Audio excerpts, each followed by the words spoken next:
Donc, bonjour à tous et puis bienvenue à notre webinaire du jour consacré à comment allier sécurité informatique et télétravail. La récente période de confinement a mis en lumière le recours au télétravail pour pouvoir poursuivre l'activité de certaines fonctions au sein des entreprises. Pour certains, ça s'est passé naturellement parce que ça avait pu être anticipé. Pour d'autres, ça a pu être beaucoup plus compliqué. Mais pour tous, la vulnérabilité numérique des entreprises a fait partie des questionnements. Donc, ce soir, nous recevons Alexandre Joly, qui est donc expert en sécurité web et qui va nous proposer de découvrir les principales règles de sécurité informatique à respecter pour déployer efficacement le télétravail au sein des entreprises et puis surtout garantir la protection des données. Monsieur Joly, l'écran est à vous. Donc, quand on va faire du télétravail à son domicile en tant que collaborateur ou chef d'entreprise, il est important de ne pas dissocier justement en fonction des postes. Vous soyez dirigeant, collaborateur, quel que soit votre niveau d'habilitation, le télétravail va apporter les mêmes risques qu'on le fasse quand on le fait. Au domicile, il y a un risque modéré sur le vol de données parce qu'on va considérer que de toute façon, les gens qui sont au domicile avec vous, enfants et conjoints compris, n'ont pas réellement intérêt à piquer des données à l'entreprise, sauf, et c'est un cas très important, si le conjoint de votre collaborateur ou l'un des enfants de votre collaborateur travaille pour un concurrent ou une entreprise qui peut être affiliée à un concurrent. Donc, si vous avez ça chez vous, il va falloir mettre en place et alerter votre collaborateur sur le fait que c'est dangereux, il y a des risques et être très vigilant. Par contre, au domicile, tout comme à l'extérieur, on verra après, il y a un risque fort, voire critique, sur la perte ou l'altération de données. Alors, je ne parle pas uniquement de données numériques, parce que certains d'entre vous ont peut-être dû faire du télétravail en important des dossiers physiques. Autant au bureau, renverser une tasse ou une bouteille d'eau ou un plat de pâtes sur vos papiers, ça me paraît compliqué. Autant au domicile, si vous avez dû travailler pour certains, comme on l'a vu aux infos, dans la cuisine, le risque pour vos dossiers ou même pour votre matériel informatique grimpe en flèche en fonction de là où vous effectuez votre télétravail. Donc, c'est faire attention. Donc, il y a un risque important tout de même pour le matériel aussi. Alors moi, j'ai un enfant bas âge, j'étais pas prêt de m'arracher les câbles. Mais si vous avez des enfants qui commencent déjà à être très dynamiques et à courir un peu partout, si vous avez branché votre ordinateur portable à la prise murale et que le câble prend un peu et puis qu'il l'emmène, qu'ils le font tomber, ça peut devenir très dramatique. On n'est pas dans un risque informatique, on a un risque quand même pour l'entreprise. Parce que si votre matériel est cassé, vous ne pouvez pas travailler pendant un certain temps. Voir s'il n'y a pas eu de sauvegarde, vous pouvez perdre complètement des informations. Donc là, ça devient compliqué.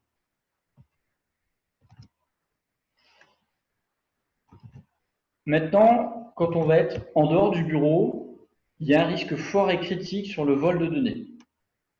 Je m'explique.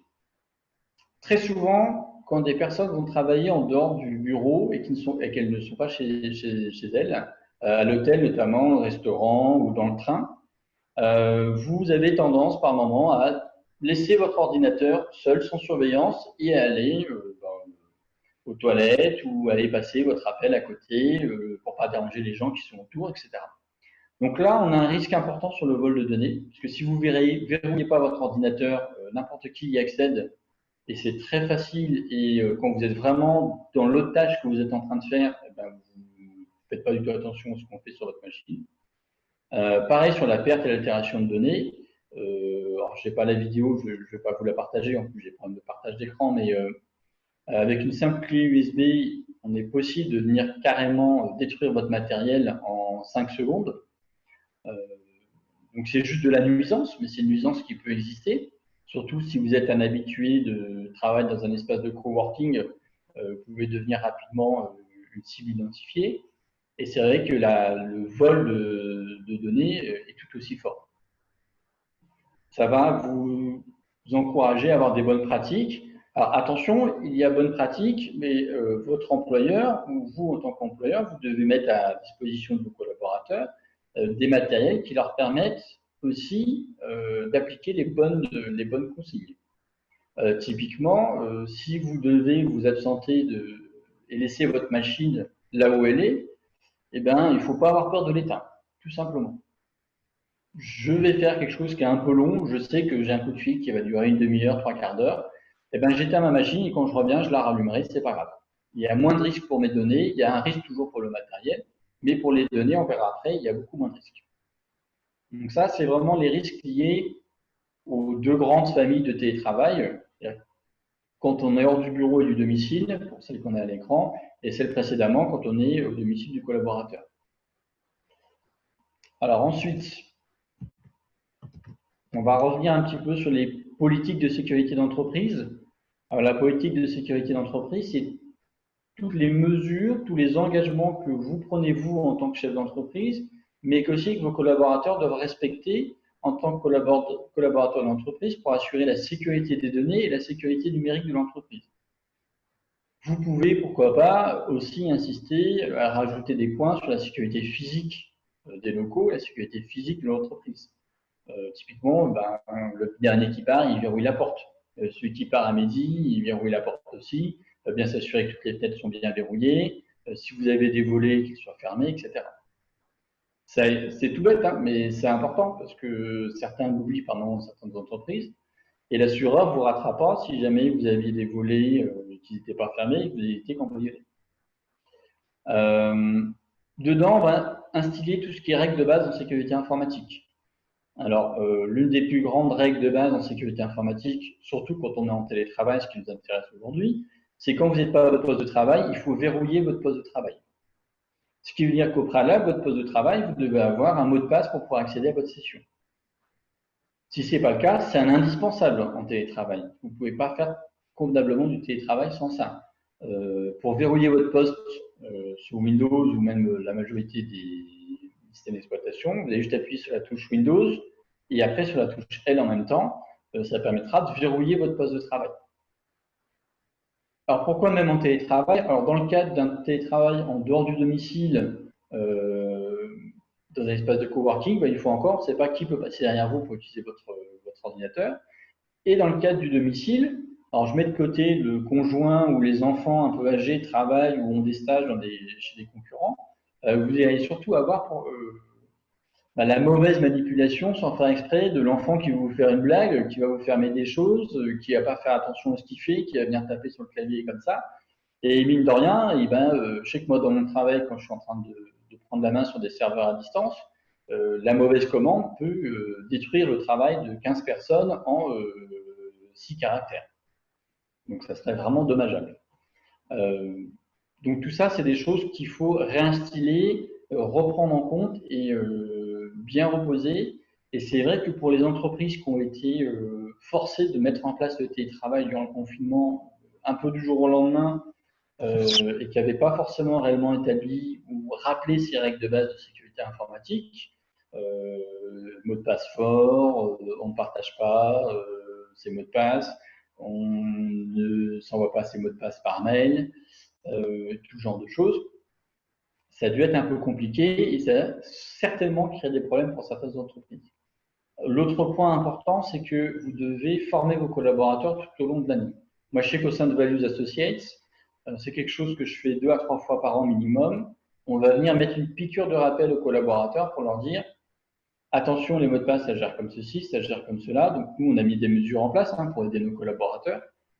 Faut savoir que je gère à peu près 200 mots de passe professionnellement et à peu près 200 aussi côté perso. Je ne peux pas tout retenir, donc on a mis en place des logiciels pour gérer tout ça. Donc, vous avez des logiciels payants tels que Dashlane, LastPass, OnePassword, ce genre de choses que vous pouvez utiliser. Mais vos collaborateurs, il faut les former tout au long de l'année pour éviter les problèmes de ransomware. Et en plus, je sais que nous, chez Values, on l'a fait beaucoup durant le confinement parce que, et je vous invite à le faire aussi même maintenant encore, la pandémie a donné plein de sujets, plein de prétextes aux cybercriminels pour vous envoyer des messages en disant « Tiens, ça c'est un mail de phishing » avec en le tournant au mieux possible, pour l'emploi vous écrit, pour votre chômage partiel, tenez, ça c'est pour une aide, ça c'est pour autre chose, ça c'est le dossier que tu as demandé. Donc il y a plein de sujets qui ont été possibles pour les cyberattaquants, pour les cybermalveillants, comme sujet pour venir vous nuire à vous. Alors, c'est encore plus vrai, en effet, quand on fait du télétravail, de mettre en place une politique de sécurité d'entreprise, notamment en formant encore les collaborateurs et en établissant des règles de base. Ces règles de base, vous allez pouvoir les établir notamment si vous en avez une, via la charte informatique de l'entreprise. Typiquement, chez nous, chez Values, quand on est sur son poste de travail, il est, on ne va pas dire interdit, mais il est conseillé de limiter le plus possible les usages personnels avec son équipement de travail. Sachant surtout que si votre équipement de travail n'est pas le seul équipement informatique chez vous, on va vous inviter à interdire tout travail, enfin, toute utilisation personnelle avec votre matériel. Et dans tous les cas, on vous interdit explicitement tout ce qui est activité illégale.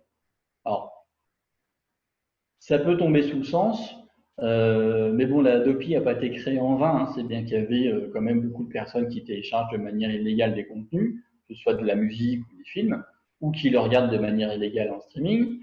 Ça, il faut savoir que chez nous, c'est strictement interdit avec le matériel de l'entreprise. On peut rappeler aux collaborateurs gentiment que de toute façon, ça vaut un licenciement pour faute grave de ce genre d'action. Mais surtout, c'est que tous ces sites posent un risque informatique important, parce qu'une partie d'entre eux sont des portes d'entrée pour des cybercriminels. Certains contenus sont vérolés, je ne vais pas dire la majorité, mais une partie d'entre eux le sont. Hein. Pour ceux qui ont suivi un petit peu l'actualité, quand une certaine série américaine, qu'on ne citera pas, Game of Thrones, a connu sa saison finale, même celle d'avant, énormément de contenus que vous pouviez télécharger ou même regarder en direct étaient des contenus qui contenaient des virus. Donc on a énormément de personnes qui sont fait infecter là-dessus comme ça. L'autre règle aussi, chez nous, c'est on n'a pas le droit de travailler chez Values avec son matériel personnel. Alors c'est important, par contre pendant le confinement, ça a dû poser beaucoup de problèmes parce que vous n'aviez peut-être pas la capacité à fournir à vos collaborateurs des équipements soit transportables facilement, soit ils n'avaient peut-être pas la place d'installer un PC avec une tour chez eux, avec un écran, un clavier, une souris. Moi j'avais des collègues, leur espace de vie c'est 20 mètres carrés, c'était compliqué. Donc on a mis à leur disposition les PC portables qu'on utilisait pour d'autres usages, on leur a donné à eux pour qu'ils puissent pouvoir travailler chez eux dans de bonnes conditions quand même. Donc c'est tout ça qu'on va essayer d'intégrer dans une politique de sécurité d'entreprise. On pourrait essayer d'en faire une type, mais une fois encore, ça va dépendre de votre type d'entreprise, de votre taille. Je ne peux pas faire les mêmes contraintes de politique de sécurité pour une entreprise qui a 25 collaborateurs, qu'en a 2, qu'en a 5000, qui va travailler avec une certaine typologie de clients, par exemple des artisans, ou ce genre de choses, ou des grands comptes, où là, on va vous demander des contraintes beaucoup plus importantes.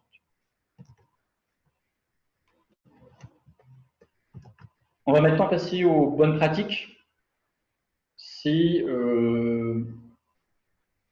pas forcément exhaustif, mais j'essaie de l'être le plus possible. On regroupe vraiment tout ce qui est bonnes pratiques du télétravail. Sachant que nous, à Values, une fois encore, c'est que le télétravail, c'est quelque chose qu'on pratique régulièrement. Hein, c'est un peu sur demande. On a besoin d'aller travailler chez nous parce que ça nous est plus simple de se concentrer ou quoi. Donc, on le fait. Et donc, toutes ces règles-là sont déjà communiquées à nos collègues. Alors, je réinsiste dessus. Il faut un poste de travail dédié. Quand je dis un poste de travail dédié, c'est-à-dire que ce poste de travail ne doit pas être utilisé par les enfants pour leurs cours, ne doit pas être utilisé par le conjoint pour faire les courses ou ce genre de choses, ou si jamais vous n'avez vraiment pas le choix, au moment où ça doit être fait, vous devez créer une deuxième session sur le système d'exploitation, sur votre Windows ou votre Linux ou votre Mac, pour ces usages-là. Et vous devez vous déconnecter systématiquement de votre session professionnelle pour faire ça, afin de réduire le risque. Mais dans l'idéal, il faut un poste de travail dédié.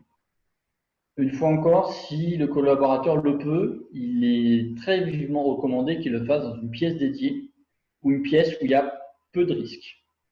Si vous avez un bureau, c'est parfait. Si vous le faites dans le salon, c'est pas terrible pour la concentration si vous avez du monde avec vous. Si vous devez le faire dans la chambre, ça se comprend, pourquoi pas. C'est peut-être une des moins pires pièces après le bureau. Mais par contre, si vous pouvez vraiment éviter la cuisine, alors je ne parle pas de la salle de bain parce que ça peut presque tout mettre sous le sens. Mais la cuisine, vraiment, si vous pouvez l'éviter, il y a tellement de dangers. La personne va faire la cuisine, les plats vont être mis à côté de l'ordinateur, vous pouvez avoir des bouteilles d'eau qui ne sont pas fermées, des bouteilles d'huile, un café, tellement de choses qui peuvent nuire directement au matériel ou au dossier physique que vous avez emporté qu'il faut vraiment, c'est vraiment la pièce à proscrire dans la zone de travail. Et si jamais vous avez décidé de travailler dans la salle à manger, par exemple, si vous avez un peu d'espace, ou dans l'espace qui est dédié pour manger, quand c'est le goûter des enfants, si vous avez des enfants, ou le goûter de votre conjoint, ou si vous faites une petite pause, essayez de décaler la pause ailleurs, ou si c'est possible, rangez vos matériels de travail, vos dossiers, votre ordinateur si c'est possible, et puis le temps du goûter, ça vous permettra de faire une pause aussi. Pour l'usage personnel, je vous invite à se limiter réellement aux collaborateurs. Donc, si vraiment c'est quelque chose que le collaborateur peut faire à la place des autres personnes du foyer, eh ben, on peut peut-être l'autoriser pour faire une course sur Carrefour Drive, Leclerc Drive ou Auchan Drive. C'est bon, j'en ai dit 3. Pourquoi pas, on peut le tolérer. Il n'y a pas vraiment de risque là-dessus. C'est des sites qui sont réputés sûrs. Donc, pourquoi pas. Ou si c'est pour imprimer le PDF envoyé par l'institutrice pour les devoirs de l'enfant, ça peut, pourquoi pas, s'entendre. Donc, une fois encore, on limite l'accès aux autres membres du domicile. C'est vraiment important. Et on essaie de respecter le plus possible la politique de sécurité d'entreprise. Vous levez de votre poste, vous le verrouillez, tout simplement.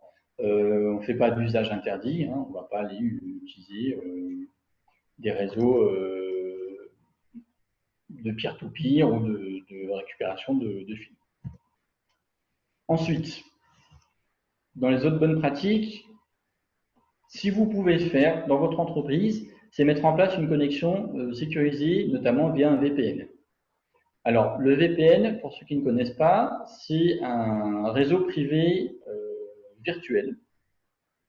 En fait, vous installez un petit logiciel sur votre ordinateur et vous vous connectez à un VPN. Alors, vous avez NordVPN qui fait énormément de publicité, qui a connu quelques petits soucis de sécurité. Vous avez d'autres comme Hide My Ass, vous avez d'autres choses. Vous avez maintenant des logiciels antivirus tels que Kaspersky, Defender, qui vous proposent des solutions gratuites de VPN intégrées en solution. Ça va vous permettre qu'à partir du moment où votre ordinateur est connecté au VPN, tout ce qui partira sur le réseau informatique sera chiffré.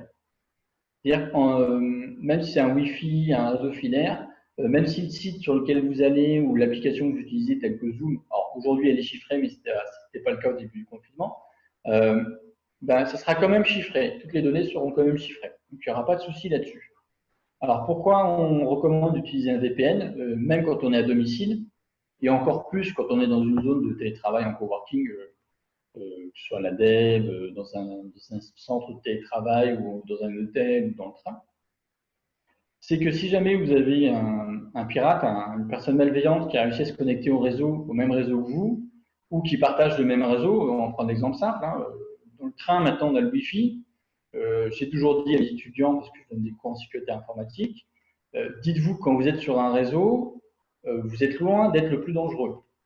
Même moi, je me dis ça quand je me connecte, donc réfléchissez-y maintenant quand vous allez vous connecter à un réseau Wi-Fi public, que si vous devez le faire, c'est vraiment la dernière solution que vous avez, et c'est un impératif vital de vous connecter à Internet que de passer par un réseau Wi-Fi public.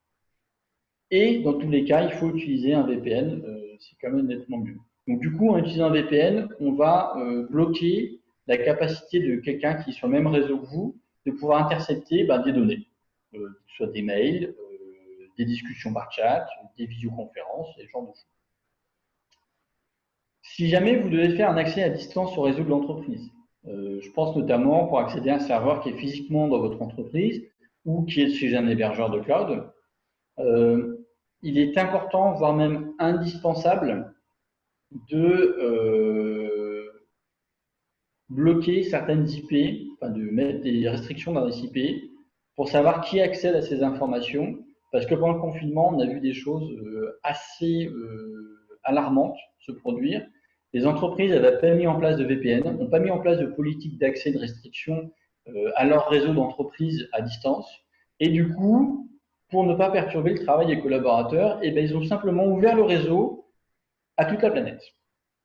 Et là, du coup, ça a créé des gros problèmes parce qu'on a eu des entreprises entières qui se sont fait pirater parce qu'il n'y avait aucune sécurité.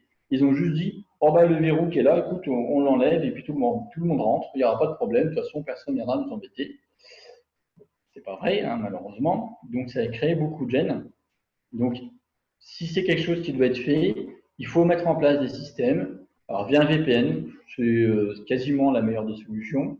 Après, vous avez des solutions métiers qui existent, hein, qui vont vous permettre, avec Citrix ou ce genre de choses, d'avoir des bureaux à distance. Vous pourrez vous connecter à un bureau à distance virtuel qui permettra d'accéder au réseau de l'entreprise de manière sécurisée, sur des connexions chiffrées, etc. Alors après, ça, il faut voir avec votre service informatique ou votre installateur informatique qui vous accompagne tout au long de l'année pour voir comment mettre en place ce genre de choses. Ça a un coût, mais quand vous êtes amené à faire régulièrement du télétravail, il vaut mieux prendre ce coût-là plutôt que de risquer des intrusions dans votre système d'information. Je rappelle que le RGPD va venir vous sanctionner lourdement si vous ne respectez pas certaines mesures de sécurité. Le service informatique est votre référent de sécurité, ce qui est mon cas chez Values, doit être disponible et doit être encore plus disponible dans des périodes de confinement. Mais c'est vrai que si vous avez des collaborateurs qui sont en télétravail de manière régulière, ces personnes-là, ces référents doivent être accessibles simplement, rapidement, pour pouvoir répondre aux questions, aux doutes. Moi, j'ai eu à lever beaucoup d'interrogations. On a eu beaucoup de cas de phishing par mail. On a eu beaucoup aussi de tentatives d'intrusion sur nos systèmes. Les gens essayaient d'en profiter, donc on avait des alertes qui se levaient, donc on a beaucoup communiqué avec la direction, notre équipe dirigeante là-dessus. Donc c'est vrai qu'on doit être à l'écoute. Et puis, honnêtement, il y a des choses qui, des fois, ça ne marche pas. Vous avez un collaborateur qui essaie de se connecter à distance au réseau de l'entreprise. Ça ne fonctionne pas. Donc, il faut venir le dépanner parce que sinon, il ne peut pas travailler. Donc, il faut bien anticiper que le télétravail, c'est génial parce que le collaborateur, chez lui, il est plus serein, il voit sa famille un peu plus. Enfin, il y a plein d'avantages et aussi des inconvénients. Mais ça va solliciter un peu plus fortement une autre partie de votre équipe aussi. Donc, c'est à prendre en compte. Nous, on fait ça depuis des années, donc on est rodé, même si c'est vrai que dans le confinement, on a eu quelques petits soucis. Typiquement, quand notre VPN est tombé en panne, pendant 1 heure, le temps qu'on le remette en place, les collègues avaient un peu plus de mal à travailler. Ils pouvaient travailler en local, mais ils ne pouvaient pas travailler en distance sur nos serveurs. Donc c'était un peu plus compliqué. Maintenant, on a une procédure de remise en état du service. Du coup, on l'a appliqué et en moins d'1 heure, c'était réglé. Bien sûr, vous, en tant que chef d'entreprise, vous devez mettre à disposition de votre collaborateur des outils de travail. Et souvent, vous allez mettre en place des outils de travail collaboratifs et sécurisés. Parce qu'on ne va pas avoir la même capacité de travail. Là, je vois, nous, d'habitude, on est les uns à côté des autres dans les bureaux. Et là, c'est un peu plus compliqué. On passe par des outils tels que Slack pour faire de la discussion en instantané de manière sécurisée. Il y en a qui ont peut-être fait du Facebook Messenger, du WhatsApp. Alors, Facebook Messenger, on vous invitera à ne pas l'utiliser. WhatsApp non plus. Des logiciels tels que Discord, qui sont des logiciels plutôt orientés sur la communauté jeux vidéo, on va essayer d'éviter de les utiliser aussi. On va plutôt aller sur des solutions qui ont fait leur preuve, telles que des solutions Microsoft Teams ou Slack. Alors Slack, vous inquiétez pas, il y a une version gratuite. Elle est payante, très chère, si vous voulez certaines options, mais en version gratuite, elle fait tout à fait son travail, notamment de manière sécurisée. Après, vous allez peut-être utiliser des outils de visioconférence, comme on utilise aujourd'hui, Zoom, Google Meet, qui maintenant est gratuit et est ouvert à tous pour une durée d'1 heure par meeting. Vous avez les solutions Jitsi, vous avez beaucoup de solutions de visioconférence, vous avez des solutions WebEx, Cisco, ce genre de choses, avec des tarifs différents et des degrés de sécurité différentes. D'ailleurs, Zoom, j'ai aucun problème à l'utiliser aujourd'hui pour faire ce webinaire. Par contre, si je devais discuter d'un projet avec un collaborateur un petit peu sensible comme on a en ce moment, je ne le ferai pas avec Zoom. Ils ont eu très mauvaise presse, je ne sais pas si vous avez entendu parler au début du confinement, même un petit peu avant, parce qu'en fait, aujourd'hui, ils ont enfin mis le chiffrement total de la visioconférence chez eux, par défaut, alors qu'au début, ce n'était pas du tout en place. Et donc, tout ce que vous disiez n'était pas chiffré, et donc, il était potentiellement réalisable pour un attaquant de venir écouter une conversation, de récupérer des secrets d'entreprise, voire même de récupérer des partages d'écran. Là, on partage un écran qui n'a aucune valeur marchande, mais ça pourrait se faire récupérer. Et du coup, si c'était des choses très particulières, sur des plans ou que sais-je encore, ça pouvait fuiter. Attention aussi à avoir des outils sur lesquels vous pouvez partager, mais de manière sécurisée, c'est-à-dire que vous allez partager un document, oui, mais à qui, avec quel droit, est-ce qu'il pourra que le lire, est-ce qu'il pourra l'éditer, est-ce qu'il pourra le copier, est-ce qu'il pourra le supprimer potentiellement. Donc il y a tout ça à prendre en compte. Nous, on utilise Google Drive, enfin, la suite Google professionnelle qui nous permet de savoir qui a modifié le document, quand exactement, est-ce qu'il a modifié. C'est-à-dire que si j'ai un collègue qui, mal intentionné, vient altérer des données ou les détruire, on saura qui c'est. Et en plus, avec Google Suite, on peut avoir une historisation des documents, pas de vitam aeternam, mais presque. Après, il est important que tous ces outils soient RGPD compliant, c'est-à-dire qu'ils respectent le plus possible, voire totalement le RGPD, c'est-à-dire qu'ils ne vous exposent pas, vous, en tant qu'utilisateur, à des remontrances de la CNIL notamment, parce que vous avez envoyé vos données en dehors de l'Europe, par exemple. Il y a un petit message sur Zoom que j'ai vu tout à l'heure qui nous informe que le webinaire que nous sommes en train de faire passe non pas par des installations aux États-Unis, mais bien par un serveur situé en Europe. Donc ça veut dire que là, on pourrait partager des données personnelles, il n'y aurait pas de problème parce qu'elles ne sortiraient pas du territoire européen, par exemple. Donc c'est assez important et ça devient délicat. Si par exemple vous avez utilisé des solutions Drive telles que Dropbox pour partager des données avec vos collaborateurs, je suis désolé de vous dire que vous n'avez pas respecté certains engagements du RGPD parce que Dropbox, vous ne savez pas formellement où sont stockées les données. Si vous avez utilisé OneDrive, vous pouvez demander à ce que ces données soient stockées uniquement en Europe. Alors que Dropbox, les serveurs sont disséminés un petit peu partout dans le monde. Donc, avec un peu de valeur, vous avez des données qui sont aux États-Unis, d'autres qui vont être en Chine, d'autres qui vont être dans un pays qui n'est pas européen, et ce genre de choses. Donc c'est assez particulier et assez complexe. C'est malheureusement des outils qui, pendant le confinement, ont été choisis un petit peu à la va-vite par certains parce que fallait trouver quelque chose. Donc on a pris ce qu'on utilise à titre privé, qui a le mérite de fonctionner, on est d'accord, mais qui malheureusement n'est pas, d'un point de vue réglementaire ni même sécuritaire, forcément adapté. Alors on parle aussi des outils type WeTransfer qui vous permettent de transférer des documents assez conséquents, assez lourds, qui font des gros volumes. S'il n'y a pas de, comment dirais-je, de données sensibles dedans, il n'y a pas d'exclusion pour le faire. Si par contre vous commencez à avoir des données sensibles là-dessus, il vaut mieux éviter ces procédés-là ou sinon mettre des mots de passe sur vos archives et bien sûr des vrais mots de passe sur vos archives. Dans la suite des bonnes pratiques, il faut bien entendu en termes de politique de sécurité d'entreprise, vous avez, j'espère tous, une politique de sauvegarde des données. Alors, je ne vais pas revenir sur ce qu'est une vraie politique de sauvegarde des données, parce que ça vaut un webinaire quasiment à lui tout seul. Par contre, quand vous allez avoir du télétravail, il faut prendre en compte que les postes de travail, si vous voulez sauvegarder vos collaborateurs, la politique va changer. Donc, il vous faut forcément un système de sauvegarde à distance. Donc, il vous faut des infrastructures pour ça. Il vous faut la sécurité qui va avec, bien entendu, pour ça.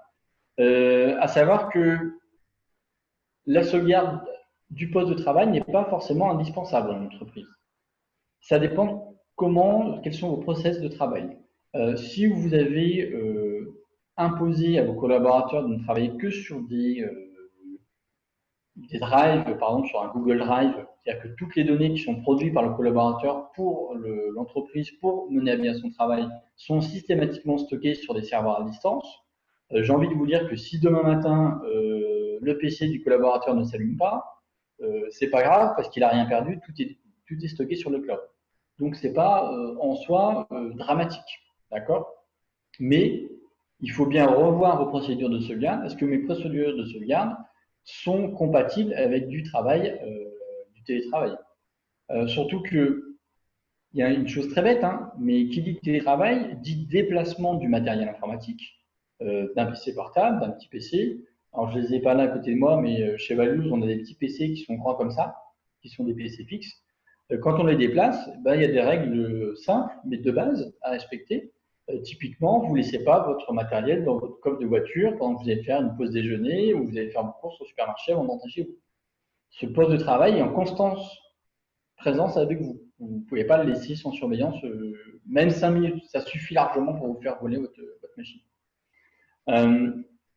Autre chose aussi dans les bonnes pratiques, il faut toujours bien gérer vos mises à jour. Alors, c'est plus facile quand on est physiquement dans les locaux de l'entreprise. La personne où on incite les gens à faire leur mise à jour.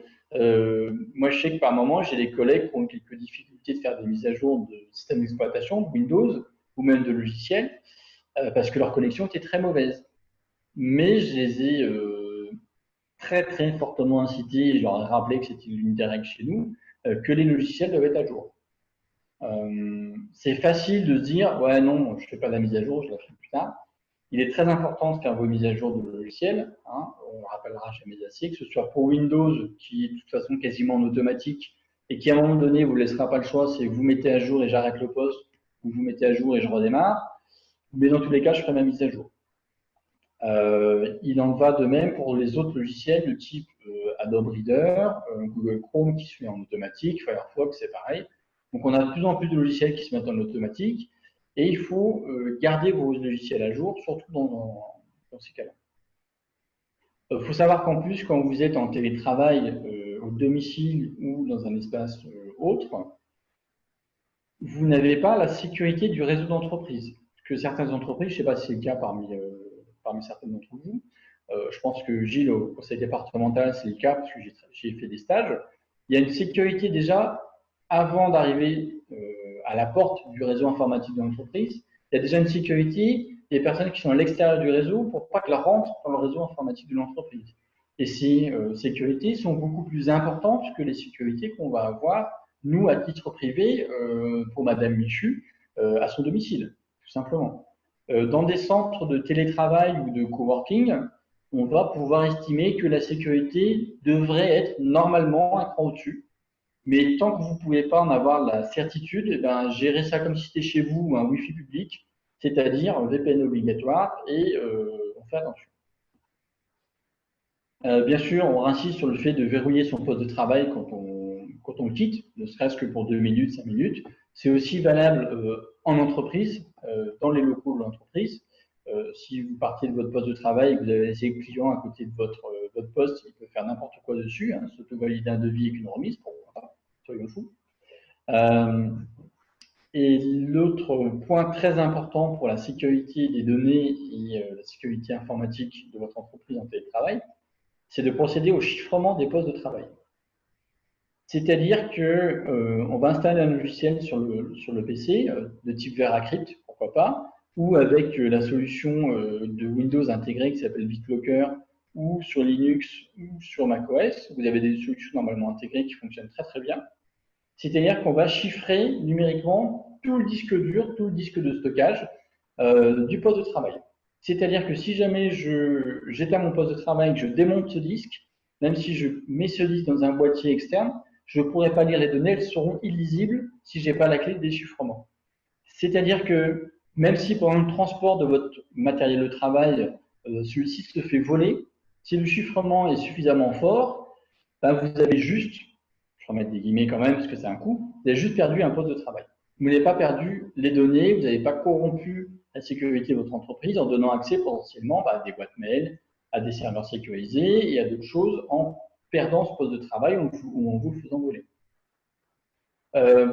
Pour ceux qui auraient des a priori sur le chiffrement entier des machines, nous, c'est quelque chose qu'on a mis en place chez Values, bien entendu, parce qu'on a beaucoup de télétravail et donc on ne veut prendre aucun risque. Il faut savoir qu'en termes de consommation de ressources sur votre ordinateur, c'est 0,1% de processeur et en RAM, c'est à peu près pareil. autant vous dire que c'est totalement indolore quand on l'utilise. Vous ayez des machines très performantes ou des machines moins performantes, c'est totalement indolore. Là, le PC que j'utilise pour faire la présentation, c'est une vieille machine que j'ai à moi, mais qui fonctionne toujours, qui n'est pas très performante, mais elle est entièrement chiffrée. Et ça ne me gêne aucunement pour faire tout ce que j'ai à faire avec.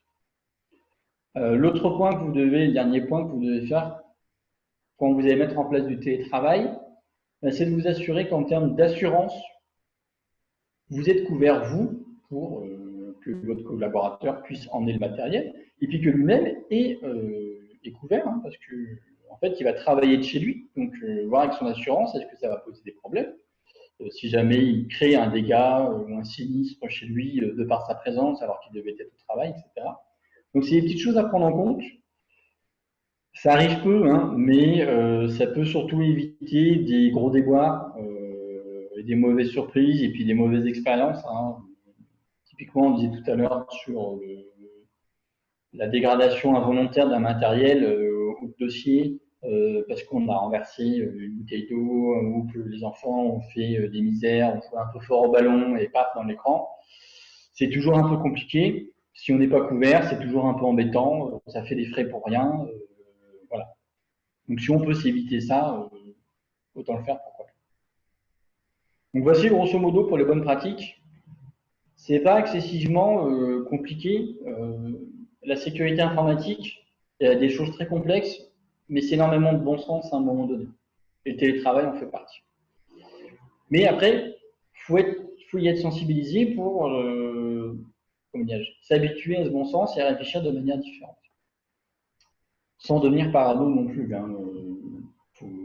Moi je le suis, mais je ne vous invite pas à l'être non plus forcément à 100%. Alors, dans les mauvaises pratiques, ce qu'on a pu voir, alors pas chez nous, mais beaucoup sur les réseaux sociaux ou d'informations, c'est des relâchements dans ces bonnes pratiques, dans ces respects de la politique de sécurité de l'entreprise.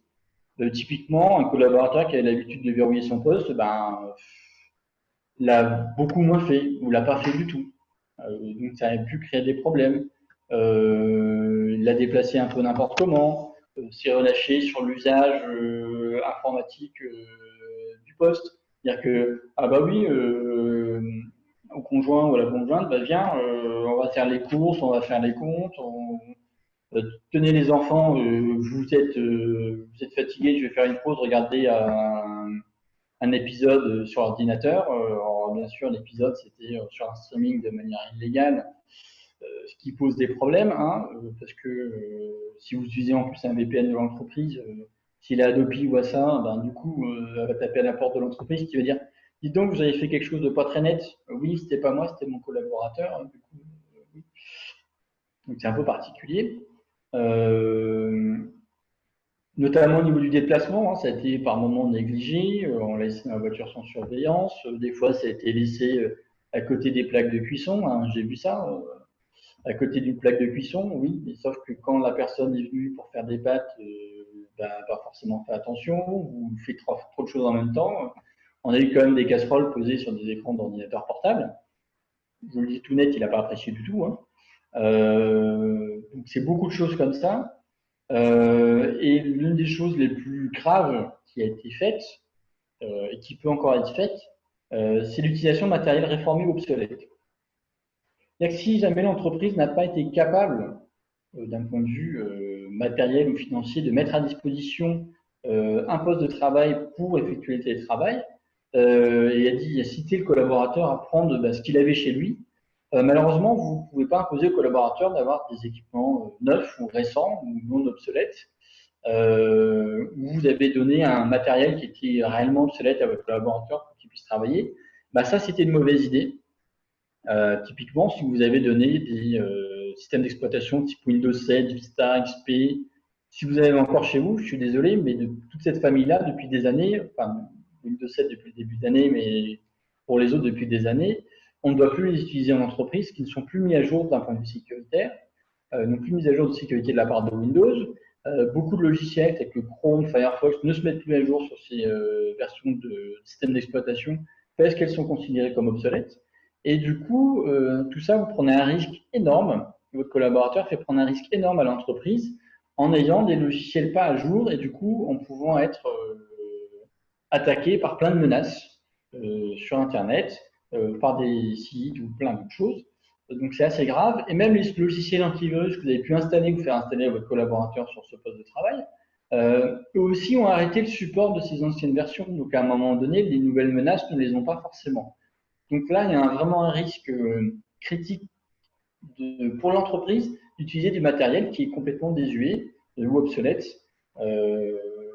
Honnêtement, je vous invite, quand vous avez un matériel qui ne correspond plus à votre besoin à vous, faites-en don à une association ou autre chose, ou à votre collaborateur, parce que vous avez le droit maintenant de faire don à votre collaborateur de matériel réformé, à partir du moment où comptablement tout s'est bien passé.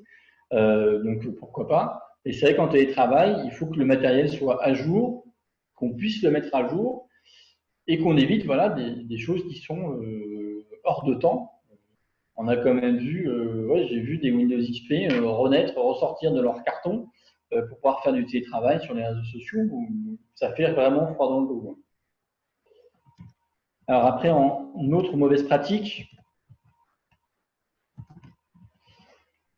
on a, alors, le premier, c'est ce que j'ai dit tout à l'heure, c'est du bon sens, mais si on ne vous le dit pas, ça ne devient pas du bon sens. L'échange de données sensibles de manière non sécurisée, typiquement, si je vous envoie une liste de données personnelles par mail directement sans les avoir chiffrées en pièce jointe, c'est pas bien. Si je vous envoie des plans pour un brevet qu'on est en train de déposer au niveau de l'entreprise, que c'est juste une simple pièce jointe dans la boîte mail et que c'est pas chiffré, c'est pas bien non plus. Vous prenez un risque inconsidéré en faisant ça. Si vous utilisez des solutions type WeTransfer pour faire ces mêmes échanges sans avoir chiffré au préalable ces données, c'est pas terrible non plus, voire même complètement dangereux, voire complètement fou. Si vous utilisez des solutions de chat qui ne sont pas réputées sécurisées, ça peut être aussi compliqué. En termes de chat, de manière sécurisée, vous avez des solutions telles que Slack, Microsoft Teams, Signal, Telegram, ce genre de choses. Et encore, même là, nous, au sein de Values, on ne fait transiter aucune donnée personnelle, aucune donnée sensible par email ou par chat. On a d'autres procédés qui nous permettent de se les échanger via des serveurs d'échange qu'on gère nous-mêmes et qui nous permettent de faire des échanges sécurisés. Et toute donnée qui est vraiment sensible est de toute manière chiffrée. Et on va aussi cloisonner qui a accès à quoi chez nous. Un peu plus. Ah bah, la clé USB, de toute façon, la clé USB, c'est un peu le vilain canard du monde informatique. Alors, je pense qu'on a tous connu ici la disquette. La clé USB, c'est le descendant de la disquette. Une disquette ne marchait déjà pas d'un ordinateur à un autre. Vous avez déjà le même risque avec une clé USB. Bon, c'est très rare, mais ça peut arriver. La clé USB, ça se perd. La clé USB, vous ne savez jamais ce qu'il y a vraiment dessus. Et vous ne savez pas non plus sur quel ordinateur elle a été mise avant. Donc, elle peut avoir été infectée entre deux machines. Donc, ça peut être assez particulier. Moi, les clés USB, chez nous, on les a quasiment bannies. Les seules clés USB qui sont autorisées, c'est pour faire des réinstallations de machines. Sinon, la clé USB, on la bannit, c'est trop dangereux. Une clé USB, comme je disais tout à l'heure, certaines clés USB sont faites pour détruire les machines. Donc, il suffit qu'on ait interverti les clés USB, on l'insère et en 5 secondes, votre machine elle ne fonctionnera plus jamais du tout. Et c'est des petits dispositifs qui coûtent $50 pour faire ce genre de malveillance. Donc, la clé USB, c'est vraiment pour des données sensibles, vous évitez, si jamais c'est des gros fichiers, par exemple, vous faites un site internet, vous avez 4 gigas de photos à donner à votre société qui est un site internet, ben, vous lui donnez une clé USB, mais elle, quand elle va récupérer votre clé USB, la première chose qu'elle va faire, ben, c'est vérifier qu'il n'y a pas de virus et puis récupérer les fichiers dessus. Mais c'est vraiment éviter. Et en plus, avec le USB, chez un client, alors, ça va vraiment être compliqué pour récupérer des données chez un client. Soit vous avez une clé USB à vous, et du coup, vous savez une clé USB neuve, par exemple, vous savez qu'elle est neuve, vous la mettez dessus. Mais si par exemple c'est le client qui l'a mis sur son poste, vous ne pouvez pas être certain que le réseau informatique de votre client ou sa machine sur laquelle il a mis la clé USB est saine. Donc, vous pouvez, mais ne perdez pas l'esprit que si vous le faites, vous prenez un risque avec la clé USB. Donc, ça veut dire que quand vous allez récupérer cette clé USB pour la mettre dans votre entreprise ou l'utiliser, et ben, il va falloir peut-être le faire sur un ordinateur qui ne servira qu'à ça, qui sera déconnecté de votre réseau d'entreprise. Ça ne veut pas dire d'Internet, hein, c'est de votre réseau d'entreprise. La première chose qui doit être faite, c'est de scanner la clé USB, et après, c'est de déplacer ces fichiers, une fois qu'ils sont réputés sains, on va dire que l'antivirus n'a rien détecté, vous pourrez les déplacer sur des espaces de stockage qui sont à l'entreprise. Mais le plus possible, éviter et essayer de mettre en place des solutions de partage différenciées que la clé USB. Ça arrive, je sais que ça arrive de plus en plus. Hein, quand on arrive chez un client, il ne peut pas vous l'envoyer parce que les fichiers sont de plus en plus volumineux et qu'en effet, ça ne marche pas. Hein, on ne peut pas envoyer 4 gigas par mail, hein, ce n'est pas possible. Les solutions WeTransfer sont vraiment, si les fichiers ne sont pas chiffrés, compliqués. Je suis d'accord, c'est d'un côté pratique avec le USB et que après, c'est à vous de prendre en compte est-ce que le risque que vous allez prendre en utilisant la clé USB en vaut la chandelle. Chez nous, la question c'est simple, c'est non. Ça arrive une fois que le client nous envoie une clé USB par la poste. Déjà, je ne suis pas sûr que c'est lui qui l'a envoyé par la poste. Donc la clé USB, elle a fini détruite à coup de marteau dans la poubelle. Et le client nous a dit, du coup, on fait comment? Du coup, on va vous donner la procédure pour échanger des données. Mais prévenez-nous quand vous avez des données volumineuses à échanger avec nous. Et en plus, l'entreprise, le client à qui vous avez potentiellement donné la clé USB, va prendre un risque aussi en mettant la clé USB que vous lui donnez. C'est pas ce que vous avez fait avec avant. Moi, je fais le test avec mes étudiants. Au bout de la première journée de cours, je leur fais passer la clé USB avec le support de cours. Et à la fin, je demande qui a passé la clé USB d'antivirus. Déjà, 50% l'ont fait. Du coup, je leur dis que c'est un peu brut de décoffrage, mais ça marche bien chez les étudiants. Je dis, là, vous avez fait une orgie numérique, mais sans protection. Donc, s'il y en a un au milieu de la chaîne qui avait quelque chose à transmettre aux autres, il l'a transmis. Pas volontairement, peut-être, mais il l'a fait. Voilà, l'échange de données sensibles de manière non sécurisée, c'est à proscrire et la clé USB, malheureusement, rentre dans ce cas-là. Et la clé USB, de plus en plus, de toute façon, est à proscrire dans les entreprises. Il y a trop de risques avec. Autre malveillance. Autre mauvaise pratique en télétravail, c'est la négligence sur l'alimentation électrique. En entreprise, vous allez pouvoir avoir, à l'arrivée du réseau électrique chez vous, des mesures pour contrer les surcharges ou les orages, ou avoir des onduleurs au niveau des postes de travail ou de certains équipements, des multiprises parafoules, etc. Par contre, je peux quasiment vous garantir que chez votre collaborateur, ça va être très peu le cas. Bien souvent, c'est une multiprise qui est x10, où il y a le micro-ondes, le four, et puis plein d'autres choses dessus, et des choses dangereuses, qui est posée au sol, qui n'est pas surélevé, donc si jamais on fait le ménage, que le sol se renverse, on a des cas électriques potentiellement. Donc, beaucoup de choses comme ça. S'il y a un orage, le collaborateur n'a pas eu le réflexe de débrancher tout simplement le PC pour pas qu'il prenne la foudre, et du coup, va se faire foudroyer, et du coup, tout est perdu. S'il n'y a pas eu de sauvegarde, préalablement, du coup, on va perdre des données, forcément, d'entreprise. Donc, tout ça, c'est à prendre en compte aussi, et c'est vraiment pas à négliger au niveau de l'alimentation électrique.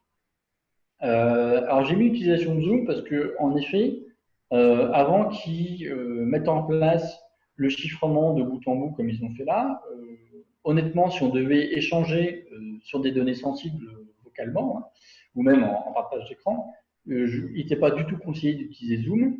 J'ai discuté avec plusieurs chefs d'entreprise localement dans la Nièvre et qui m'ont dit « Ah bon, je ne savais pas ».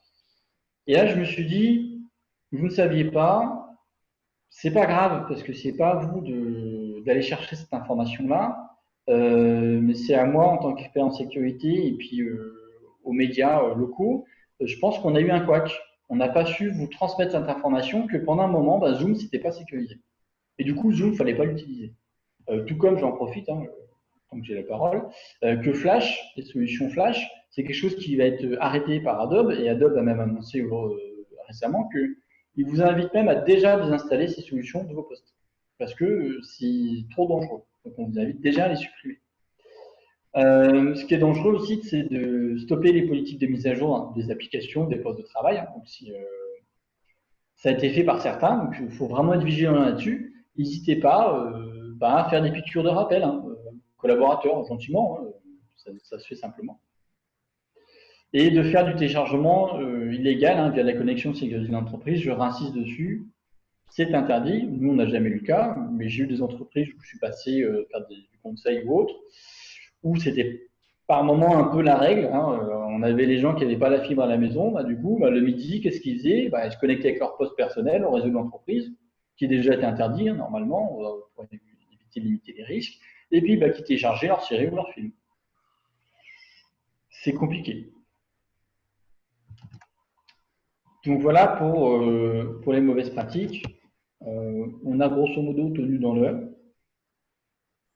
Si on fait, oui, impeccable. On fait grâce aux 5 premières minutes où on a un peu cafouillé sur la présentation, sur le slide.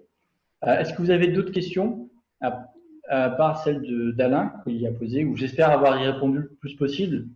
Mais après, c'est vrai que pour l'échange via clé USB et l'échange de fichiers, il faudrait voir ce qui est possible de mettre en place, je dirais, à petite échelle pour des PME, TPE. On peut sûrement vous trouver des solutions sécurisées pour faire des échanges lourds de manière sécurisée. Ça existe forcément. Après, malheureusement, moi, je ne les ai pas parce que nous, on utilise un peu des bazookas en ce moment parce qu'on travaille avec des grands comptes et souvent, on n'a même pas le loisir de leur dire on va échanger comme ça. C'est eux qui nous disent on va échanger comme ceci. Donc, on est un peu tributaire de leur solution et ce n'est pas du jour des trucs très fameux parce qu'on a certaines banques qu'on ne nommera pas pour le coup, pour de vrai, qui, quand elles nous envoient des données, à chaque fois qu'on les télécharge, nos antivirus se mettent à hurler comme quoi il y a un virus. Alors que le fichier est sain, mais bon, c'est des cas à traiter. Avez-vous des questions? Moi, j'en aurais une. Vas-y, Gilles. Oui. Non, j'ai toujours un petit doute si on m'entend ou pas. Oui, on t'entend. Des fois, des soucis d'audio. Oui, on utilise beaucoup dans notre boulot des outils collaboratifs en ligne. Les outils Google sont très bien, mais ils sont sans doute pas très RGPD. Quoique, je crois qu'ils ont fait des efforts dans ce sens en proposant des serveurs européens, mais on n'est jamais trop sûr. Les outils Framasoft sont pas mal, mais c'est pas tout à fait ça. Donc, je suis très très intéressé par tout ce qui peut être outil de partage et de travail collaboratif qui soit un peu sûr, déjà d'un point de vue RGPD. Voilà. Alors déjà, c'est vrai que les outils Framasoft sont très bien. À utiliser dans l'usage professionnel, pas sûr que ce soit la bonne idée parce que c'est pas vraiment le but. Mais après, ça peut vous permettre de tester des solutions et après les auto-héberger vous au sein de l'entreprise. Et du coup, d'être totalement compliant RGPD, etc. Stockage des données en Europe, voire même en France. Oui, mais auto-héberger, ça pose d'autres problèmes parce qu'on est. Voilà, ça va poser d'autres problèmes, ça va te demander d'avoir des compétences. Ça veut dire qu'il faut passer par la DSIN, enfin la DSI chez nous qui a tendance à tout bloquer et trop verrouiller et du coup on ne peut plus rien faire. Voilà, ça pose d'autres problèmes. Après, au niveau de Google, il est Google Suite et RGPD compliant parce qu'ils ont passé des accords notamment avec l'Europe et la CNIL européenne. Je ne sais pas ce qu'il y a exactement dedans, mais les données sont en Europe et donc sont RGPD compliant. Là-dessus, ils le garantissent. Donc, si jamais vous utilisez Google Suite comme nous et qu'un jour on vous dit là vous avez des données personnelles, elles sont en dehors de l'Europe, si vous voulez, moi je vais demander à Google parce que c'est pas ce qu'il m'a dit et il a rompu son engagement envers moi de gestion de données. Même en gratuit, même si on passe par un Google Doc ou non. Gratuit. Là, je parle vraiment de la suite G Suite où là on paye quelque chose où Google s'engage à. En gratuit, Google s'engage à rien du tout. Et voilà. Il ne s'engage même pas à vous fournir un service. C'est-à-dire que si demain, votre boîte Gmail perso ne marche pas, ou il n'y a plus de mail dedans, il va vous dire c'est pas mon problème. Moi, je n'ai pas d'accord avec vous. Et même sur Google Suite, le premier niveau, si vous avez une destruction de votre boîte mail, il ne s'engage pas à vous rendre vos mails. Sauf sous 30 jours. Avec les G Suite Premium, vous avez une sauvegarde des mails en illimité si vous le souhaitez. Et la dernière solution que vous pouvez avoir pour faire du travail collaboratif, c'est les outils de Microsoft en Office. sur lesquels ils sont énormément réagis au RGPD. Et ils ont beaucoup localisé des data centers, notamment en France. Donc, vous pouvez avoir des solutions Office pour faire du télétravail, enfin du travail collaboratif, pardon, avec Word ou PowerPoint ou Excel, avec ces solutions-là. Et qui fonctionnent plutôt pas mal non plus. Mais on a à 90% laissé tomber les outils Microsoft. On est passé sur beaucoup de solutions. Après, ça a un coût. Hein. Oui. Donc, non. Microsoft a un coût quand même assez important. C'est là où, après, je pense que dans quelques années, ils vont changer un peu leur fusil d'épaule pour proposer autre chose. Ok. Ouais. Après, malheureusement, on n'a pas d'autres solutions actuellement qui sont viables ou sécurisées ou qui sont assez robustes et assez éprouvées pour permettre de faire du travail collaboratif avec une gestion de droit assez particulière. Parce que sinon, il y a les plateformes, genre, alors j'en ai testé pas mal et il y a des choix qui ont été faits qui sont discutables, mais bon, des plateformes collaboratives comme Atolia ou Interstice. Enfin, je ne sais pas si vous utilisez ce genre de truc, si vous connaissez. Vous avez un avis sur ces plateformes qui sont vraiment des plateformes un peu tout en un, quoi, avec échange de fichiers, agenda. Il faut faire attention avec ce genre de plateformes, parce que déjà, où est-ce qu'elles vont être hébergées, si on veut juste faire l'œil RGPD compliance. Et après, est-ce que c'est des plateformes qui ont connu des incidents de sécurité, oui ou non? Est-ce qu'elles ont l'air plus ou moins sérieuses? Et puis, honnêtement, moindre doute, fournissez pas à ces entreprises-là des données un peu trop sensibles. Nous, G Suite, c'est sûr, mais tout ce qui est trop sensible, il l'a pas. Hein. Ça, c'est une certitude. On travaille avec des clients qui sont dans des domaines très très particuliers. Aucune de ces données, même si on a confiance en la sécurité, autant qu'on peut l'avoir dans G Suite, que je suis persuadé que c'est quelque chose de robuste, aucune donnée sensible ou vraiment métier de nos clients n'est hébergée là-bas. On a nos propres serveurs de sauvegarde sécurisés pour ça. Après, j'ai Lutin, donc je pense que c'est le nom de la société, le nom de famille, donc excusez-moi pour cette familiarité. Sur le VPN, oui, il peut être intégré derrière un pare-feu, il n'y a aucun problème là-dessus. Ça peut tout à fait se faire. D'ailleurs, nous, c'est ce qu'on fait. Hein. On ne coupe pas les pare-feux pour utiliser le VPN. Il vient vraiment venir se mettre au niveau de la connexion. Avant, en fait, il vient se mettre entre les logiciels qui utilisent le réseau et la connexion réseau, et il envoie tout par ça, en fait, tout simplement. Le nom du premier VPN cité, c'était NordVPN. Et Global Ensuite, on avait celui-là. Alors, attention, il faut voir que, après, vous avez deux solutions que vous pouvez installer vous-même, hein, telles que OpenVPN. Vous pouvez même les faire auto-héberger par OVH. Il faut voir deux choses dans un VPN, c'est que nous, par exemple, on a installé notre propre système de VPN parce que nous, ce qu'on veut, c'est une IP fixe. On veut toujours avoir la même adresse IP sur notre VPN. On ne veut pas juste la sécurité du VPN. NordVPN, IMyAS, ils vont vous proposer la sécurité de la connexion et pas forcément l'IP fixe. Là, vous allez changer d'IP d'une manière ou d'une autre. Donc, du coup, c'est assez particulier. Donc, c'est là où le choix du VPN que vous allez devoir faire va être un peu plus compliqué. Ça dépend aussi de vos besoins. Vous n'avez peut-être pas besoin d'une IP fixe. Peut-être que vous avez juste besoin de la sécurité de la connexion, parce que vous n'avez pas d'accès à distance à différents systèmes qui font des filtrages sur l'adresse IP, et du coup, ça peut peut-être juste suffire. Donc ensuite, on avait comment chiffrer avec WeTransfer. Alors, méthode très simple, mais pas la plus sécurisée. Vous allez mettre un mot de passe sur votre archive zip, par exemple. Alors, mettez un mot de passe très fort, hein, parce que je vois la question après derrière. Un mot de passe sur un fichier est suffisant? Oui et non. Ça va dépendre de la taille du mot de passe. Et est-ce que le mot de passe, c'est un vrai mot de passe? Si vous mettez le mot de passe qui est Toto, ou le nom du client, ou le nom de votre boîte à vous, ou le prénom du client, enfin, ou le nom du dossier sur lequel vous travaillez, c'est pas bon. Un vrai mot de passe, je rappellerai qu'un vrai mot de passe, c'est une chaîne aléatoire d'au moins 14 caractères avec chiffres, lettres en majuscules et caractères spéciaux. Et voire même quand c'est des mots de passe sur des archives, vous pouvez même carrément les blinder avec 32. Hein.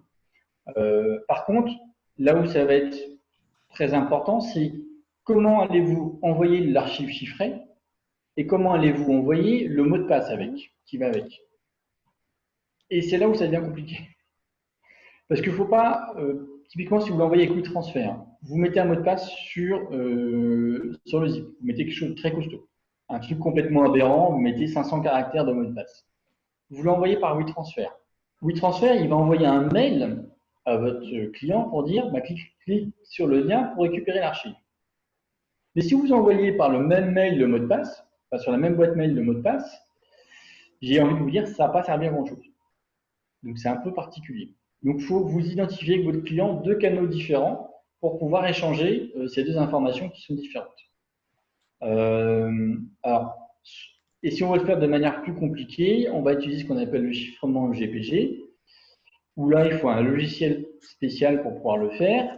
Il faut un logiciel pour chiffrer, il faut un logiciel pour déchiffrer. Alors pareil, ça demande d'autres manipulations, c'est un peu plus complexe, ça demande d'être expliqué au client. Donc après, ça dépend du niveau technique de votre client en face. Hein. C'est pas péjoratif du tout, mais c'est juste la réalité. Hein. Si vous avez un artisan dont le métier c'est la menuiserie, on va pas lui demander de savoir chiffrer avec GPG directement. Donc il faut peut-être prévoir une petite documentation pour l'aider à mettre en place, à mettre en œuvre tout ça. Donc oui, ça peut suffire, mais une fois encore, ça va dépendre des données que vous avez dessus. Si c'est quelque chose qui n'est pas ultra sensible, c'est mieux si ça reste confidentiel et si ça part pas partout, ben, un vrai mot de passe sur un fichier zip, ça va suffire. Si maintenant c'est des données qui sont réellement confidentielles, oui, il va falloir passer un vrai niveau de chiffrement et l'envoyer via des éléments chiffrés directement. Et à valider que le canal où vous allez envoyer le mot de passe soit différent. Typiquement, nous, chez Values, on utilise un gestionnaire de mots de passe. Ce gestionnaire de mots de passe nous permet de partager des mots de passe avec nos collègues. Donc, quand je vais lui partager une archive chiffrée, je vais lui dire, bah, tiens, le mot de passe, c'est celui que je viens de t'envoyer via Dashlane, qui est un logiciel sécurisé d'échange de mots de passe, et de gestionnaire de mots de passe. Et du coup, il reçoit le mot de passe, il peut l'utiliser et du coup déchiffrer l'archive. C'est malheureusement, c'est là où c'est la problématique d'arriver sur un télétravail subi, c'est que toutes ces mesures-là, on se rend bien compte que ce n'est pas des choses qu'on va faire en 2 minutes, qu'on ne va pas non plus pouvoir mettre en place en 1 semaine, qu'il faut réfléchir, qui vont avoir un coût. Hein, Gilles le disait tout à l'heure. Oui, on peut auto-héberger, mais du coup, il y a beaucoup de contraintes. En effet, il y a beaucoup de contraintes. Donc, est-ce que j'ai envie de subir ces contraintes-là ou est-ce que je vais me tourner vers d'autres prestataires qui peuvent me fournir ces outils-là? Ça peut être ça. Après, vous avez, alors, je crois que Framasoft le propose aussi et l'ont testé, d'autres solutions d'échange de fichiers qui sont des échanges de solutions sécurisés. Vous pouvez aussi auto-héberger. Après, je ne sais pas quel est ce que fait votre société, Alain, mais peut-être qu'un petit investissement en voyant avec DB informatique ou HCI informatique, j'en ai fait 2, ou Vidéo 16 informatique, c'est bon, j'en ai 3. Ça peut peut-être se faire, voir qu'est-ce qui peut être proposé pour mettre en place des procédures d'échange sécurisé de fichiers. Non, mais je n'ai pas de société, je suis comme M. Guessé, au conseil départemental. Vous m'entendez? Allô, allô? On ne vous entend pas très bien. Rapprochez-vous de votre micro si vous pouvez. Alain, dis bonjour au micro. D'accord. Alain, c'est un collègue à moi, mon équipe. Ah. Est-ce que ça va mieux ou pas? Non. Non. Vous parlez plus fort. Arc 58, c'est pas une société, c'est le conseil départemental. D'accord. Voilà, bah, au niveau du conseil départemental, de toute façon, vous allez devoir y venir à un moment donné, d'avoir des solutions de partage de fichiers sécurisés de volume important. Alors, je sais que le conseil départemental, là, vous avez le propre serveur. On en a, mais dès qu'il marche bien, on n'en a pas. Ah bah ça. On a Filer, on a une plateforme comme Interstice, on a plein de trucs. Mais qui marche aussi bien que Google, non, on n'a pas. Alors, rien ne vous empêche de les mettre sur Google, ces données-là. Par contre, je vous invite à les chiffrer pour de vrai, avant de les déposer. Après, au département, vous avez la chance d'avoir un service informatique qui doit être capable de vous vulgariser les procédés de chiffrement et de vous expliquer comment bien faire un chiffrement de fichiers et de permettre de les échanger et de permettre de mettre en place ces procédures avec un client ou Mais avec une personne. comment c'est bien quand c'est juste pour échanger, mais quand c'est pour du travail collaboratif, c'est-à-dire on a besoin d'accéder. Alors, quand c'est du travail collaboratif, c'est encore autre chose. En effet, c'est la plateforme qui va stocker vos fichiers de travail collaboratif, qui doit chiffrer ces données en permanence. Et vous devez n'y accéder que de manière chiffrée. C'est-à-dire que vous ne devez pas y accéder en HTTP à un document. Sinon, ça ne sert strictement à rien. Ouais, ouais. Okay. Et Global Protect, vous connaissez Global Protect? Oui. Nous, pour nous connecter, enfin pour être reconnu quand on est à l'extérieur, par exemple pour avoir accès à l'intra-extranet, à certaines fonctions. Et c'est fiable, c'est bien, ça marche. Un avis là-dessus?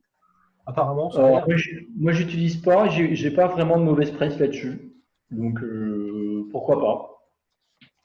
Après, je sais qu'on a eu, alors pour les accès à distance, ce genre de choses, on a eu beaucoup de Citrix aussi, qui est encore beaucoup utilisé, qui est un bazooka qui coûte un œil, mais qui a connu des gros soucis de sécurité dernièrement. Mais à part ça, ça fonctionne quand même plutôt bien.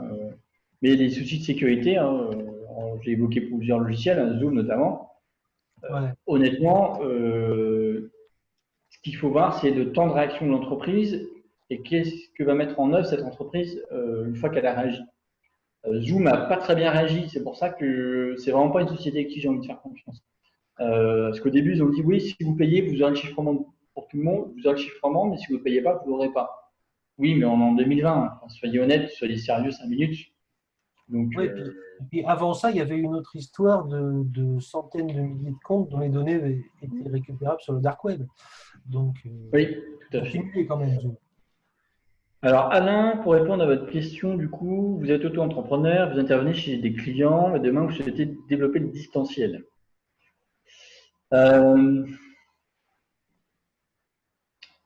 va dépendre si vous allez avoir des données sensibles que vous échangez avec vos clients. J'imagine que la réponse est quand même un peu oui. Là, il va falloir essayer de trouver des solutions, en effet, pour faire des échanges chiffrés. Après, c'est pareil, ça va dépendre de la typologie de vos clients. Si vos clients sont plutôt des entreprises qui ont des services informatiques, ils vont être à même de pouvoir mettre en place des chiffrements que vous allez leur imposer via une procédure.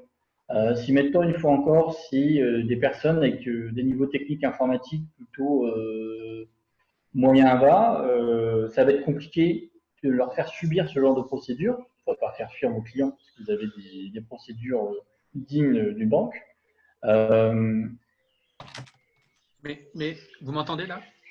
Ah, là, je vous entends mieux, oui. Ah, bon. Oui, en fait, mes clients, c'est plutôt la TPE ou la petite PME qui n'a certainement pas de service informatique ni de… après, ça peut dépendre quel client. C'est vraiment l'informaticien, quoi. Ouais. Non, je crois pas. Ah oui, alors en effet, faudrait que je regarde, mais on doit pouvoir en effet trouver des outils. Alors, est-ce que vous voulez juste faire un travail collaboratif ou c'est plus dans l'idée de faire des échanges de données? C'est plus collaboratif, mais il arrive un moment où il est fort possible que des données sensibles, plus ou moins, soient échangées. Oui. Alors, à partir du moment où on va mettre sensible dans une donnée, on va forcément aller vers le chiffrement de cette donnée. Et là, je parle réellement de chiffrement fort, on ne va pas juste mettre un mot de passe sur un fichier zip. Par exemple, je vais prendre un exemple. Je suis susceptible d'intervenir pour le traitement d'une réclamation qualité avec un client. Et il arrive que les réclamations soient suffisamment précises pour donner, pourquoi pas, des caractéristiques techniques d'un produit ou des données qui seraient sensibles. Bon, voilà, c'est le genre c'est le genre de document que vous ne pouvez pas vous l'échanger s'il n'est pas chiffré. Ouais. Par contre, l'avantage d'un chiffrement, notamment à clé publique, clé privée, ce vers quoi je vous engage, hein, c'est donc le chiffrement utilisant la technologie GPG. Donc, il y a beaucoup de tutoriels sur Internet pour utiliser ça.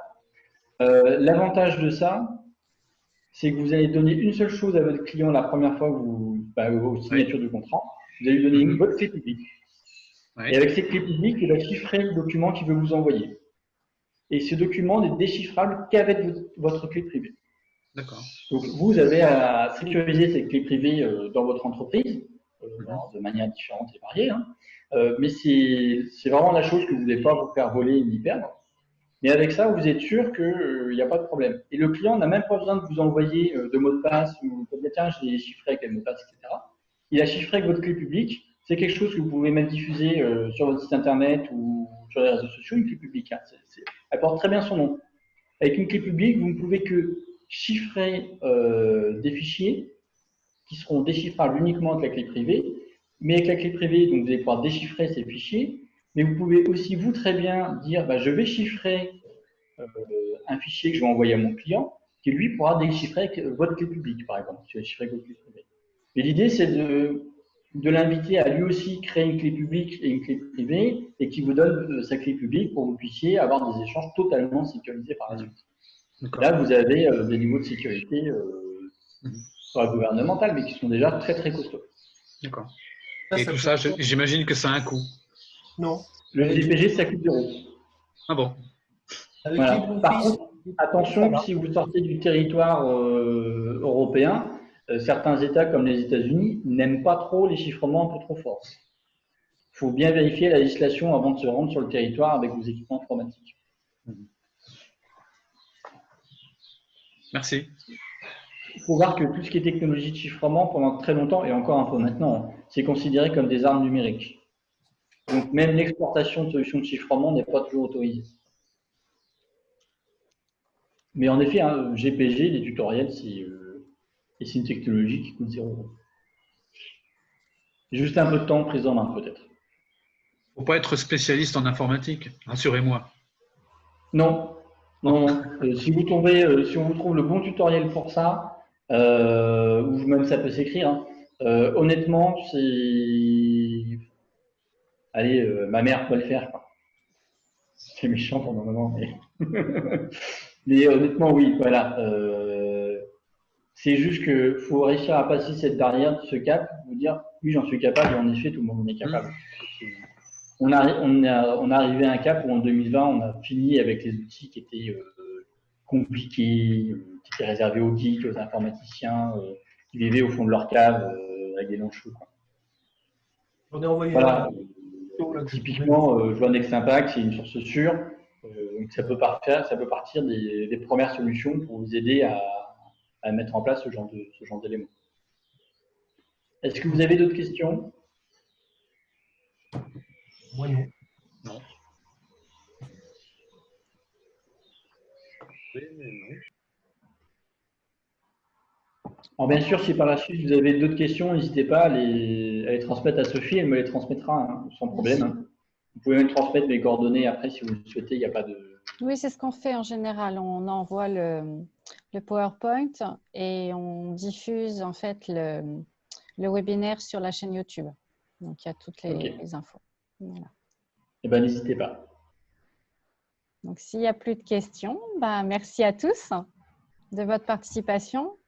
Merci à vous, Monsieur Joly, pour cette excellente présentation. Merci à vous. Merci. Donc, la semaine prochaine, il n'y aura pas de webinaire comme on a pu avoir ces dernières semaines. Ce format recommencera au mois de septembre. Alors, on ne sait pas encore si on fera mi-présentiel, mi-webinaire. Voilà, on va s'adapter suivant ce que vous voudrez. Par contre, il y a un Tapas and Job virtuel la semaine prochaine sur les métiers du nucléaire. Voilà. C'est très différent de ce qu'on a fait jusqu'à présent.